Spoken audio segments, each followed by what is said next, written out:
Hello everyone, this is workshop 20, molecular orbital theory. So, we have looked at Lewis structures, we have looked at VSEPR theory. We are now going to add one more level of complexity and specificity when talking about our atomic structures, and that is molecular orbital theory. So now we are looking at electrons spread across the entire molecule. Lewis structures were our 2D structures, looking at bonds between our individual atoms. VSEPR theory then took it to a 3D structure. What is the shape? How are electrons how is the charge of electrons and the repulsion forces changing the actual shape of our orbitals? And we also learned in the last workshop, of course, or covered in the last workshop, hybridization. How are bonds changing the way that we understand how orbitals work? We don't have just s and p orbitals. We have hybridized sp orbitals depending on the number of sigma bonds we have, the number of overlapping orbitals there are within our central atom.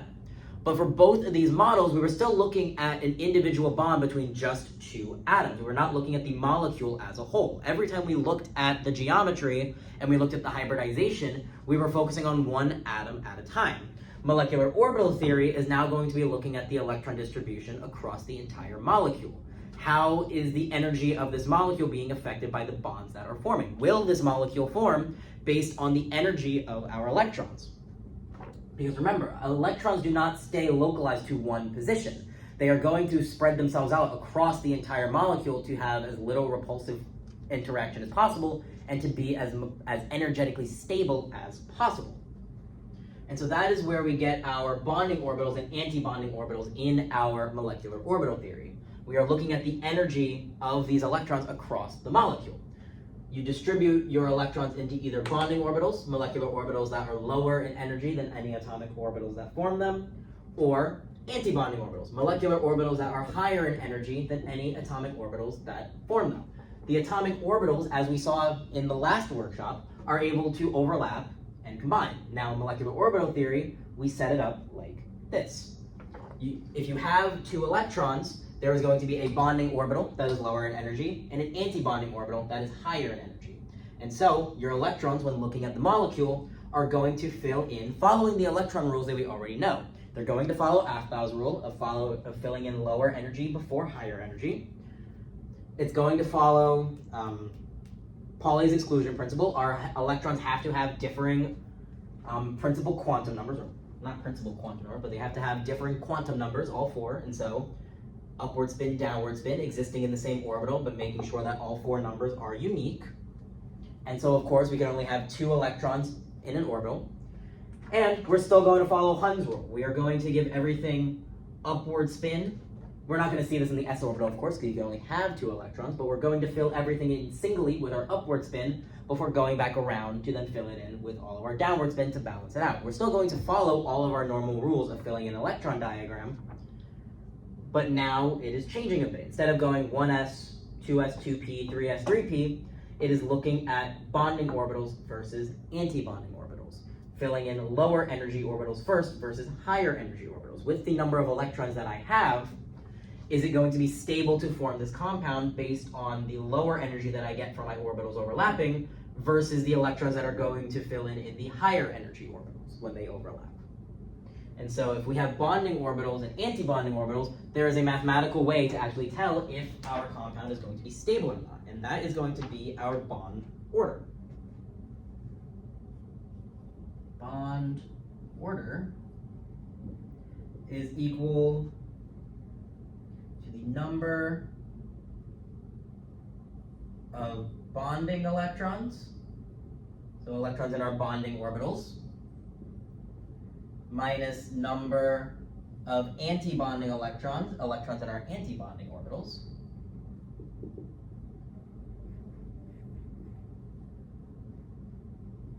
divided by 2. And we are looking for positive values. Anything greater than 0 is going to imply that the compound is stable. You're going to have more electrons occupying your bonding orbitals, aka electrons in lower energy orbitals, and that is more stable. We discussed that in the last workshop. Hybridization occurs because it is lower in energy. That makes it more stable. More electrons in bonding orbitals over anti-bonding orbitals makes it more stable. And if your number is 0 or negative, that implies then that you have too many electrons in these anti-bonding orbitals. You have too many electrons that are pairing together in higher energy states than if the atoms were to just stay apart.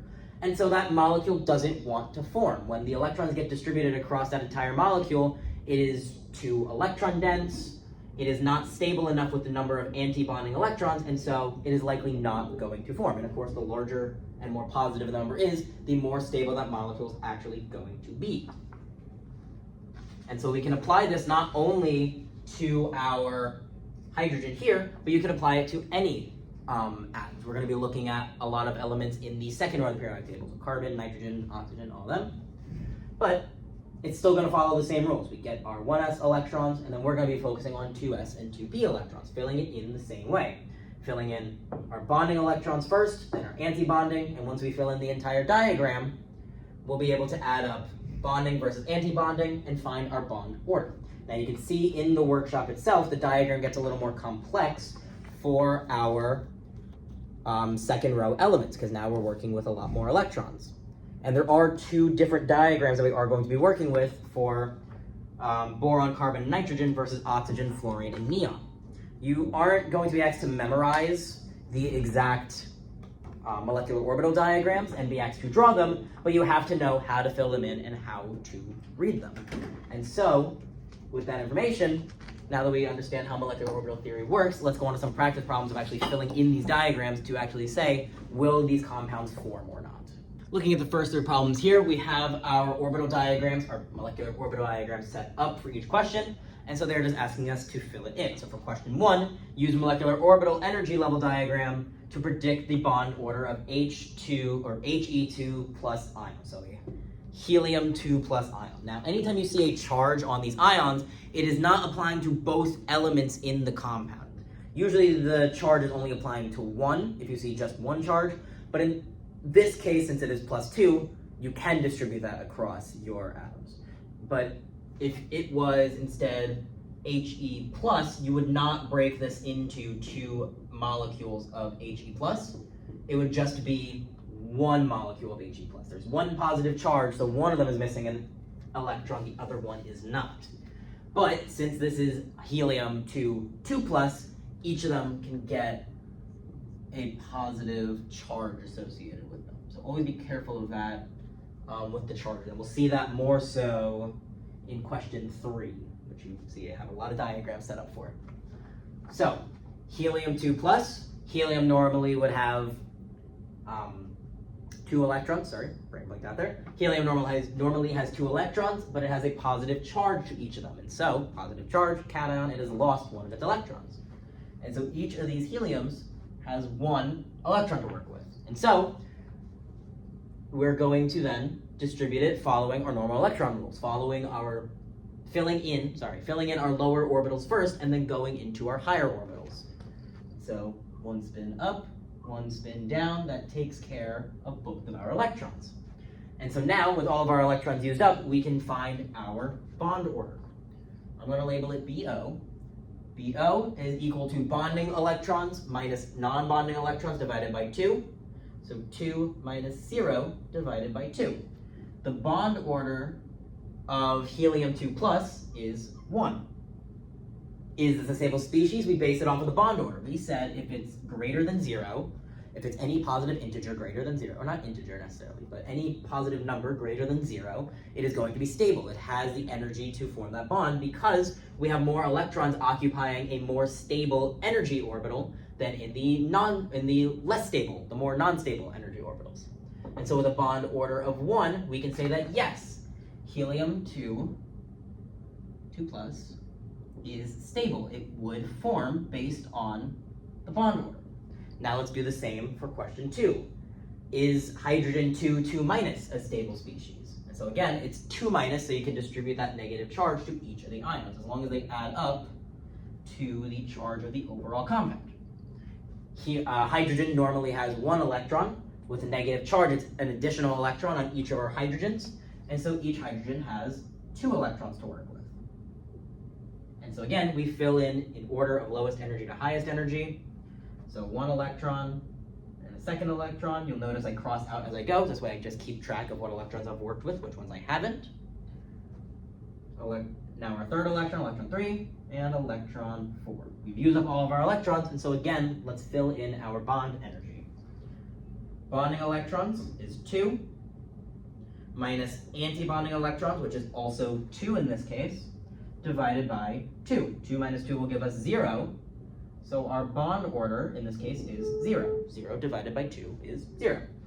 And so, since this is not a positive value, it is a value of 0, that means this is not stable. Our bond order tells us that we have too many anti-bonding electrons compared to bonding electrons. It is not energetically favorable for this compound to form, and so a chemical bond will not form. If you don't have the energy to do so, you're not going to actually form that compound. And so when we spread the electrons across the entire molecule, fill in our diagram, it proves that H2 2- is not stable, which makes sense because we know that hydrogen normally is H2 neutral, and that's how it would form in nature. And so it makes sense that H2 2- likely isn't going to form. Now for question 3, this is looking at 3 different molecules. Use a molecular orbital energy level diagram to predict the bond order and magnetism of N2, N2- and N2+, which species is most stable and which is the weakest bond. I said before, bond order increases, the higher your bond order is, the stronger that compound is going to be because the more stable it is. The higher a bond order you have, that means you have a higher number of bonding electrons compared to anti-bonding electrons. And so, if your bond order is higher and you have a larger amount of electrons in those more stable, lower energy orbitals, it then makes sense then that you would have a more stable compound and you would have a stronger bond overall. A higher bond order means your bond is stronger because it is much more energetically favorable for that bond to form. You can have 2 compounds that have positive bond orders, both of them will form, but one can be more stable than the other because it has a higher bond order than the other. You can compare these values. And that is what we're doing here. And now when it comes to magnetism, we also look at magnetism the same way we do with our regular energy diagrams. If you have unpaired electrons, you are going to have magnetism. It's the same logic. And so, wrong page, there we go. So first we are working with N2. So neutral, nitrogen, gotta move my 3 over. And so we have a nitrogen here and a nitrogen here. And so nitrogen has 1, 2, 3, 4, where is it over here? Has 5 valence electrons, and so we know that both of our s electrons are there. And then 1, 2, 3. And so we have our valence electrons from one nitrogen and valence electrons from the other. And so again, we're going to fill in following all of our rules. I'm in the wrong diagram, sorry. Here, there we go. So we fill in our lower orbitals first. And so our 2s is completely filled, both for our bonding and anti-bonding. And now we go on to our p orbitals. And so we're going to take 1 from each side.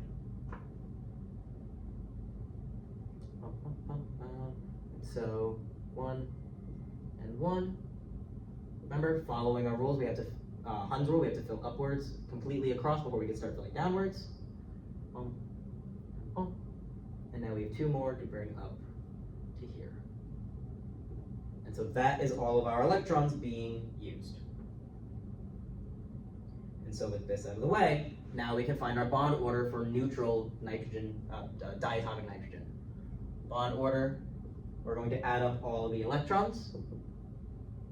And so we have 1, 2, 3, 4, 5, 6, 7, 8 bonding electrons overall, minus just the 2 anti-bonding electrons from our s orbital divided by 2. And so for this compound, 8 minus 2 is 6, and so our bond order for neutral diatomic nitrogen is 3. Now we're going to be looking at N2-. And so like I was saying before, that minus does not get distributed to both of the nitrogens. The minus has to add up to just -1 in the entire diatomic nitrogen molecule. So only one of these is going to get that negative charge. And so while our nitrogen on the left here will have the normal 5 electrons in its valence configuration, this nitrogen over here with the negative charge will have an additional electron put on it. So now we fill everything in again. you'll notice our s orbital will be filled every time. Since we have electrons on the p orbital, you know you had to fill s before you could fill p. And now we again just circle around our orbitals, filling in from lowest energy to highest energy until we are out of electrons. And so now let's calculate this again. Bond order for N2 minus, we have 1, 2, 3, 4, 5, 6, 7, 8 bonding electrons again, but now we have 1, 2, 3 antibonding electrons. And so that would be 5 divided by 2, and so your bond order is now 2.5. Decimals are allowed for a bond order. Usually it's 0.5, since we're divided by 2 all the time. And so what does this tell us about N2 minus versus neutral N2? That tells us that this is going to form a weaker bond. It is a less stable molecule because its bond order is lower. It is still capable of forming, but we have an additional antibonding electron. There are more electrons in this molecule occupying higher energy orbitals compared to electrons occupying lower energy orbitals. And so that makes it less stable, and so it's going to be a weaker bond than neutral diatomic nitrogen. Now let's look at positive diatomic nitrogen, so N2+. I'm going to write it up here to my space. So this nitrogen I'm going to give the positive charge, because again, only one of them will get that positive charge. This is a +1 molecule. And so now, again, our nitrogen on the left will have all 5 electrons. Positive charge, this nitrogen is now going to be missing an electron. And so filling in our diagram again, I'm just going to quickly skip through the s orbital. It's going to be completely filled. And now we fill in every electron here. And 5. And so now calculating our bond order, I'll calculate it down here. We have 1, 2, 3, 4, 5, 6, 7 bonding electrons and 2 antibonding electrons. 7 minus 2 is also going to give us 5. Positive diatomic nitrogen also has a bond order of 2.5. And so again, this is going to be weaker and less stable than our neutral diatomic nitrogen. In our negatively charged nitrogen, it was the case of having too many antibonding electrons. Now, in the case of comparing positively charged nitrogen to neutral nitrogen, we have lost one of our bonding electrons. Now we have too few bonding electrons compared to our antibonding electrons when looking at the two of them. And so again, it's about the stability. We want more bonding electrons compared to antibonding electrons, and we want to have as many more bonding electrons compared to antibonding electrons as possible. Our neutral nitrogen here has a higher number of bonding electrons compared to antibonding electrons compared to our negatively charged nitrogen and our positively charged nitrogen. So even though all three are stable, neutral nitrogen is the most stable and is going to have the strongest bond. It has the highest bond order, it has the highest amount of electrons occupying lower energy orbitals compared to its electrons occupying higher energy orbitals. I was about to jump into the next set of problems, but I almost forgot about the magnetism. Just a quick note on that. Again, if you have unpaired electrons, you are magnetic. If you have all paired electrons, you are not magnetic. And so diatomic nitrogen is not magnetic. Everything is paired up, while our negative nitrogen and our positive nitrogen is magnetic. I also want to make a comment that while their bond orders are the same, we are still comparing antibonding electrons to bonding electrons. And so, while both of them are weaker than nitrogen, you can also make a comparison between these two. Their bond order being the same does not mean that they are equal in stability. Negative nitrogen here has more antibonding electrons, and so even though their order is the same, by having a higher amount of antibonding electrons, this also makes negative nitrogen even less stable than our positive nitrogen here, even though, again, their bond order is the same. So even if two species have the same bond order, pay attention to how many antibonding electrons they have, because if one has a greater number of antibonding electrons than the other, that makes it less stable and have a weaker bond as well. For our last three problems here, question 4, we're going to be looking at carbon monoxide, and question 5 builds off question 4, that's why I didn't draw a new diagram, and question 6 we are looking at oxygen. And so, starting with carbon monoxide, use a molecular orbital energy level diagram to predict the bond order of carbon monoxide. So we're going to have carbon and oxygen. This is to show you don't only have to work with diatomic elements. You don't have to have two of the same element bonding to itself. You can also work with, oh, I forgot the name of when you have two different atoms, heteroatoms. You can have two heteroatoms bound to each other, two different atoms. And so how many unpaired electrons does the molecule have? And then for question 5, would adding an electron to carbon monoxide strengthen or weaken the bond? So first, let's draw our neutral diagram. Carbon has 4 valence electrons, 3, 4, and oxygen has 6. 1, 2, 3, 4, 5, 6. And so, just like before, we're going to fill in our orbitals going from lowest energy to highest energy. Again, since we have p orbitals, that means all of our s orbitals had to be filled, so we know this will be completely filled in. And so now let's jump to our p orbital diagram. 1 electron from here, 1 electron from oxygen, 1 from carbon, 1 from oxygen, and we are out of electrons from carbon, so the rest of them have to come from our oxygen. 1 and 2. So first, how many unpaired electrons do we have? We have no unpaired electrons. And so, think back to magnetism, this would say that carbon monoxide is a diamagnetic species. It is not magnetic. But now, to answer question 5, would adding an electron to carbon monoxide strengthen the bond or weaken the bond? Let's first see what the strength of this bond is here. The bonding order of our carbon monoxide, we have 1, 2, 3, 4, 5, 6, 7, 8 bonding electrons minus 1, 2 anti-bonding electrons. We only have 2. And so 8 minus 2 will be 6. Divided by 2, our bond energy is 3. Now, to compare it mathematically, would adding an electron strengthen or weaken it? If we put an electron here, I'm going to make it in dots so we know that we're just adding it theoretically. Bond order is now 8, because we didn't change the number of bonding electrons, minus now 1, 2, 3, divided by 2. And so this would give us 5 divided by 2, or 2.5. So mathematically, we can see that adding an electron would weaken our bond. But we also didn't have to do the math to show this, because we know in our original diagram, this is where our electrons stop. We have our bonding orbitals all completely filled.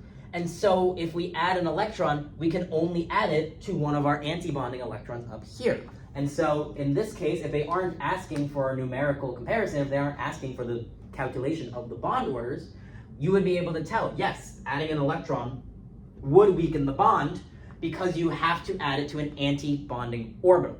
By having an extra electron in an anti-bonding orbital, that will always weaken the bond. You are putting an electron in an orbital that is higher in energy, making it more unstable. So you either have the mathematical comparison, doing bond order when it's neutral versus bond order when you add that electron, or we can do it conceptually. We're adding an electron to an anti-bonding orbital that's higher in energy. It makes it more stable and weakens the bond. And so now for our last question, use a molecular orbital energy level diagram to determine whether oxygen is diamagnetic or paramagnetic. So diatomic oxygen, we know oxygen has 6 valence electrons, 3, 4, 5, 6. 1, 2, 3, 4, 5, 6. We know this will be completely filled in since we have p orbitals. We had to have completely filled our s orbitals. So let's fill those in real quick. And now, as always, we take one from each side until we completely use up all of our electrons. The order at which I use them doesn't really matter. I'm only crossing out to keep track of what I have used and what I've not used, you know? You can follow Hund's rule to help you remember it, or you can just cross it out as you go. It really doesn't matter, because what matters is that we're filling out the diagram here correctly. And so, magnetism is determined by unpaired electrons. We have 2 unpaired electrons here. It doesn't matter if it's in a bonding orbital or an anti-bonding orbital, these electrons are still unpaired. So that makes this species paramagnetic. And while the question is not asking for this, let's still get some practice with calculating bond order. We have 1, 2, 3, 4, 5, 6, 7, 8 bonding electrons, and we have 1, 2, 3, 4 anti-bonding electrons. 8 minus 4 is 2. 2 divided by 2. Diatomic oxygen has a bond order of 2. And that makes sense that it is stable and will form because we know that oxygen exists diatomically in nature. And so these are the main ways to use molecular orbital theory. Again, you're not going to be asked to memorize the exact charts. You have to know how to fill these in. Using Afbau's rule, Hund's rule, and Pauli's exclusion principle, make sure that you can fill in these diagrams correctly and actually be able to determine if a bond is stable, being able to compare their bond orders and determine if it is magnetic or not. That is the end of this workshop. If there are still any questions on the content that was covered in this recording, absolutely reach out to the Math and Science Resource Center here at John Jay to get more assistance. You can book an appointment yourself through John Jay Navigate, or you can go to the tutoring center on campus, room 1.94 in the new building, and someone at the front desk can help you book an appointment. You can book one-on-ones either in person or virtually, and there are plenty of tutors here who can help you understand the content better.